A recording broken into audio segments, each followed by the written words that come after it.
Ben, who then do you think is, at a broad sector level, who's really monetizing AI, and where then should the premium lie? I think it's very clear to many investors that the immediate winners are mostly in the technology sector. And I think this helps explain why when you look at the largest tech stocks, of course, the stocks that make up a huge share of market cap for the index, they're up in some cases 30, 40, even 80 or 100% year to date. And really, that's the reason why the whole S&P is up 9% year to date. If you look at the market excluding those stocks, or you look at the equal weighted S&P, it's been about flat.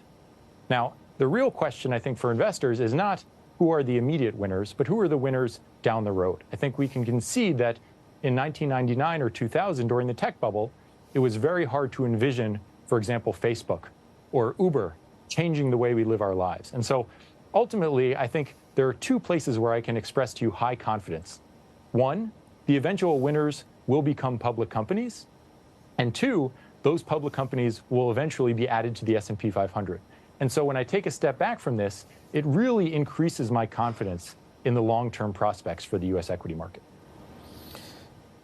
If we just take a step back and look at valuation and the broader S&P, it's, correct me if I'm wrong, Ben, about 18.5 times, which seems to be quite top-heavy. Did earnings season and the narrative justify or undermine those multiples in your mind?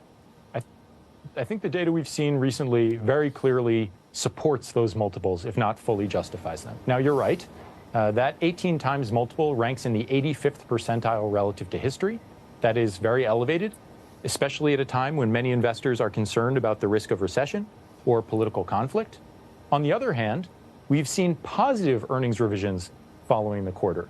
And of course, even with a flat valuation, if earnings are growing, that can lift the market. And then in addition, we've seen friendly news on the inflation front as well. And so when I take a broader look at the macro landscape, I understand why the S&P continues to trade at its current multiple. That said, Ben, the elephant in the room is the lag and variable effect of a record pace of tightening. Is that all in the market? It's a great question. Part of those long and variable lags is that it's hard to be 100% confident it's in the market. We think most of the financial condition tightening is behind us. We think most of the Fed hiking cycle, indeed, we think the Fed is going to pause. So the Fed hiking cycle is now behind us. And the question is, in which ways will that continue to affect the economy going forward? Now, we saw in March stress on the banks. We had some good news today from Western Alliance, which I think gave investors reassurance about deposit outflows and the prospect for regional banking health. But one sign of concern actually that emerged during that earnings season is that it looks like S&P companies are starting to pull back a bit on their corporate spending. And I do think elevated interest rates is one reason for this.